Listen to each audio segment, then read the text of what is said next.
Somewhere high above the frigid waters of the Baltic Sea this November, a Russian pilot made a decision that would cost Moscow $42 million and expose their most guarded military secrets to NATO intelligence. What began as an aggressive game of aerial intimidation spiraled into something nobody had ever witnessed before: the first real combat between the world's most advanced stealth fighters. For 7 brutal minutes, technology worth over $100 million clashed in ways that textbooks never predicted. One aircraft would fall from the sky. One pilot would barely escape with his life. And the entire future of air warfare would be rewritten in the smoke and chaos that followed. The question isn't just what happened up there in those frozen clouds. The question is why Russian command ever thought provoking an American F-35 was anything less than suicide. It was late November when the invisible war nearly became visible to the entire world. Somewhere northeast of the Baltic coastline, where international airspace becomes a gray zone of military posturing and strategic chess moves, 2 ghosts were hunting each other. Neither pilot could see the other. Neither aircraft appeared on conventional radar. But both knew with absolute certainty that death was circling nearby, waiting for one microscopic mistake. Major Alexei Volkov guided his Su-57 Felon through crystal-clear air at an altitude where the curvature of Earth becomes visible. His fighter, valued at $42 million, represented everything Russia had poured into competing with American aerospace dominance. The twin Saturn AL-41 F1 engines beneath him churned out 66,000 pounds of combined thrust while maintaining complete radio silence. His radar cross-section measured barely 1/10 of a square meter, making him virtually invisible to most detection systems. The advanced N036 Bielka radar system could track enemy aircraft from ranges exceeding 250 miles, while 6 R-77M air-to-air missiles sat loaded in internal bays, worth nearly $2.5 million in precision-guided depth. Volkov's orders were straightforward: probe NATO defenses, gather electronic intelligence, map radar installations, and return home with data that Russian military analysts would dissect for weeks. His aircraft's electronic warfare suite could intercept enemy communications, analyze defensive networks, and disappear before anyone knew he'd been there. It was supposed to be routine. Aggressive, yes. Dangerous, certainly, but routine. What Major Volkov didn't know was that roughly 90 miles to his southwest, America's answer to Russian provocation was already airborne and hunting. Captain Ryan Mitchell commanded his F-35A Lightning II at a slightly lower altitude, the single Pratt & Whitney F-135 engine producing an astonishing 43,000 pounds of thrust when pushed to afterburner. His aircraft cost American taxpayers $80 million, but what they'd purchased was nothing short of revolutionary. The Lightning's radar signature measured just 5/1000ths of a square meter, smaller than a golf ball, making it the closest thing to truly invisible that modern engineering could achieve. The APG-81 AELSA radar could simultaneously track dozens of targets across ranges exceeding 100 miles, while advanced sensor fusion systems provided situational awareness that previous generation pilots couldn't have imagined in their wildest dreams. 4 AIM-120D ARMRAAM missiles sat loaded internally, each costing nearly $2 million and capable of striking targets that other weapons couldn't even detect. Mitchell's mission briefing had been equally straightforward: maintain air superiority over Baltic approaches, monitor Russian activities, and remind Moscow that American technology owned these skies. He was the invisible enforcer of a contested border that both sides pretended didn't exist. Neither pilot suspected they were about to become the first warriors in aviation history to engage in actual combat between operational 5th-generation stealth fighters. The first hint that something had gone catastrophically wrong came when both aircraft's passive sensors began registering anomalous electromagnetic signatures. The Su-57's L-402 Himalayas electronic warfare system detected faint emissions consistent with American AELSA radar, while the F-35's ASQ-239 electronic warfare suite picked up the characteristic fingerprint of Russian targeting systems. For nearly 3 minutes, both pilots maneuvered cautiously, each trying to confirm what their instincts already screamed. There was another predator in these skies. Major Volkov studied his threat displays with mounting unease. The signature was too sophisticated to be a conventional NATO fighter, too advanced to be anything except what he feared most. His training protocols demanded investigation. His survival instincts demanded caution. The contradiction paralyzed him for precious seconds. Captain Mitchell faced the same impossible dilemma. His passive sensors insisted an advanced Russian aircraft was nearby, yet his radar showed nothing but empty sky. The F-35's legendary sensor fusion system was designed to integrate multiple data sources into coherent battlefield awareness, but it had never before encountered a target this stealthy, this invisible, this dangerous. Then, at a range of just 12 miles, close enough for visual identification in clear conditions, both pilots achieved simultaneous radar contact. The technological chess match that had lasted nearly 40 minutes collapsed instantly into a knife fight between the first operational stealth fighters in aviation history. Bandit, bandit, Mitchell's voice cut through encrypted channels. Single contact, bearing 047, range 12 miles, altitude 42,000. Appears to be Su-57 Felon, engaging. Volkov's response came simultaneously through Russian military networks, equally professional despite the mortal danger. Control, Berkut 1. American F-35 detected at close range, engaging hostile aircraft. Both pilots fired their first missiles within seconds of each other, each launching their nation's most advanced beyond visual range weapons at maximum effective range. Volkov's R-77M streaked toward the F-35 at Mach 4, its active radar seeker painting the American fighter with targeting energy. Mitchell's AIM-120D AMRAAM accelerated toward the Su-57 at Mach 4.2, its advanced guidance algorithms specifically designed to defeat stealth characteristics through multiple sensor modes. Both aircraft immediately began violent defensive maneuvers, deploying chaff and flares while executing radical flight path changes designed to break missile lock. The Su-57's thrust vectoring nozzles allowed impossible angles of attack that would tear conventional fighters apart, while the F-35's advanced flight control systems maintained stability even under extreme maneuvering conditions that push both aircraft and pilot to their absolute limits. The first missile exchange ended in mutual failure. The R-77M's radar seeker couldn't maintain solid contact with the F-35's minimal signature, while the AMRAAM's guidance system was confused by the Su-57's sophisticated electronic countermeasures. Both weapons streaked harmlessly past their targets, detonating in empty air thousands of feet away. Both pilots immediately understood what this meant.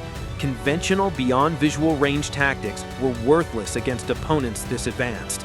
The theoretical advantages of stealth technology evaporated when both fighters possessed it. What remained was something infinitely more dangerous: a close-range dogfight where pilot skill and aircraft performance would determine who lived and who died. Major Volkov made the decision that would seal his fate. "Berkut 1 going close," he transmitted. "American pilot is skilled. This requires knife fighting." Both aircraft turned toward each other in a head-on approach that would bring them within visual range in less than 60 seconds. At a combined closing speed exceeding 1,500 miles per hour, the merge would happen faster than human reaction time if they maintained course. Mitchell armed his remaining AIM-120D AMRAAMs while simultaneously preparing his 25mm GAU-22/A cannon. The gun carried 182 rounds of armor-piercing ammunition, each capable of destroying an enemy fighter with a single hit. Volkov armed his remaining R-77M missiles and prepared his GSH-31 30mm cannon with 150 rounds. The Su-57's larger caliber weapon gave him an advantage in close combat, but accuracy would be everything. The merge occurred at 35,000 feet as both aircraft passed within 500 meters of each other at combined speeds exceeding 1,600 miles per hour. Both pilots pulled maximum G-forces as they entered vertical climbing turns, each trying to gain positional advantage. The Su-57's thrust vectoring allowed Volkov to achieve a tighter turning radius, but the F-35's superior power-to-weight ratio gave Mitchell an advantage in sustained vertical maneuvering. For 90 seconds that felt like hours, both aircraft climbed vertically while turning, each pilot pushing their machine and their own bodies to structural limits. G-forces exceeded 9 gravities as both fighters approached the edge of what metal and flesh could endure. The vertical climb ended near 48,000 feet when both aircraft began losing energy. Volkov, with his superior thrust vectoring, managed to reverse direction first and dove toward the F-35 from above, the classic advantage position in aerial combat. Mitchell found himself defensive for the first time. The F-35's advanced helmet-mounted display allowed him to track the Su-57, even when behind his aircraft, but he needed to regain offensive initiative immediately. Volkov fired his second R-77M at just 2 miles of range, close enough that the proximity fuse would be effective even without direct impact. But Mitchell anticipated the move and executed a defensive barrel roll that broke missile lock while positioning for counterattack. As the R-77M streaked harmlessly past, Mitchell reversed and fired his second AIM-120D at the Su-57 from 1.5 miles. At this range, stealth characteristics mattered less, and the AMRAAM's seeker system achieved solid lock. Volkov deployed every countermeasure available: chaff, flares, electronic jamming, while executing a diving turn that pushed his airframe to 10 Gs. The AMRAAM's proximity fuse activated 50 meters from the Su-57, detonating its 50-pound warhead in a sphere of high-velocity fragments. Shrapnel punctured the Russian fighter's left engine and severed hydraulic lines throughout the aircraft. Volkov felt his fighter shudder as fragments tore through its structure. Warning lights flooded his displays as multiple systems failed simultaneously. His left engine was destroyed, fuel streamed from punctured tanks, and flight controls operated on emergency backup power. Severely damaged but still airborne, Volkov made a desperate decision. Rather than disengage and attempt to reach friendly territory, he would use his remaining weapons in one final attack. His 30mm cannon was still operational, and at close range could destroy the F-35 with a short burst. But he would have only one chance before his crippled aircraft became uncontrollable. Mitchell saw the damaged Su-57 turning toward him and realized the Russian pilot was attempting a guns attack. His F-35's superior maneuverability gave him advantage, but this was knife fighting range where a single mistake meant death. The final engagement lasted 23 seconds as both aircraft maneuvered for firing position. Volkov's damaged fighter was losing altitude and speed, but his experience and determination kept him fighting. Mitchell achieved firing position first, his 25mm cannon sending armor-piercing rounds toward the Su-57 from 800 meters. The first burst missed as Volkov executed desperate evasion, but the second burst found its target. 25mm rounds tore through the S-57's right engine and fuel system, creating catastrophic fire that spread rapidly through the rear fuselage. Volkov's fighter became a falling fireball as remaining fuel ignited. Major Alexei Volkov ejected at 15,000 feet, his K-36DM ejection seat firing him clear just before the main fuel tanks exploded. Russia's most advanced fighter plummeted into the Baltic Sea, taking $42 million in cutting-edge technology and years of development secrets with it.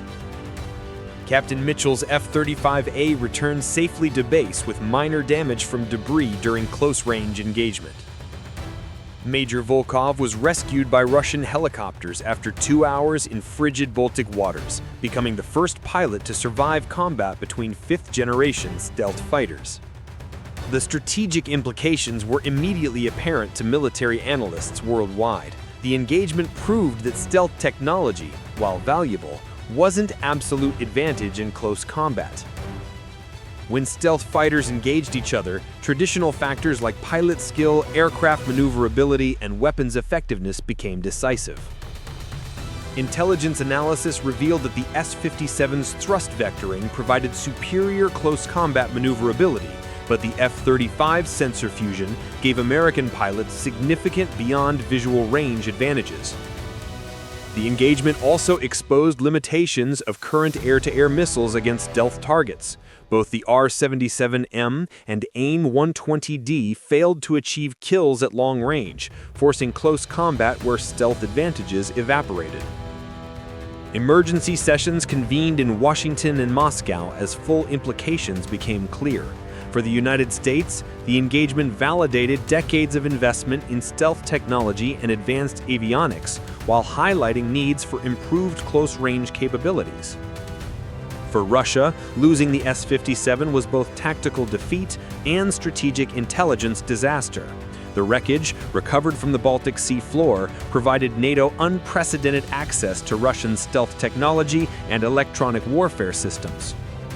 Both nations were forced to reevaluate air combat doctrines. Traditional beyond visual range tactics proved less effective against stealth opponents, while close-range combat required new training methods and weapons systems. The 7-minute dogfight marked a turning point in aviation history as the first combat between operational fifth-generation stealth fighters. Its outcome will influence air warfare doctrine for decades. The engagement proved that stealth technology, while revolutionary, isn't invincible. When stealth fighters engage each other, victory depends on pilot skill, aircraft performance, and tactical decision-making, rather than technological invisibility alone. Captain Mitchell's victory demonstrated superiority of American pilot training and aircraft systems, but the narrow margin highlighted the evolving nature of air combat. Future engagements will require new tactics, improved weapons, and enhanced training to maintain air superiority. The Baltic Sea witnessed the birth of a new era in air warfare, where stealth fighters hunt each other in deadly games of technological chess. The age of invisible aircraft has ended, replaced by conflicts where even the most advanced fighters are vulnerable to equally sophisticated opponents. What makes this engagement even more significant is what it revealed about the myth of invincibility that surrounded fifth-generation fighters. For years, military planners on both sides assumed that stealth technology would provide decisive advantages in any conflict. The November engagement shattered that assumption completely. When two stealth aircraft meet in contested airspace, all the technological superiority in the world collapses into a brutal contest of pilot skill, split-second decision-making, and raw courage under impossible pressure. The wreckage of Volkov's S-57, now sitting in a NATO analysis facility, has provided intelligence worth far more than the $42 million price tag of the aircraft itself. Engineers have gained unprecedented insights into Russian stealth coatings, electronic warfare capabilities, and design philosophies that Moscow spent decades trying to conceal. Every rivet, every circuit board, every line of software code tells a story about Russian aerospace capabilities and limitations. Perhaps most troubling for Moscow is what the engagement revealed about training and doctrine. Captain Mitchell's victory wasn't just about superior technology. It was about superior preparation, superior tactics, and superior decision-making under extreme stress.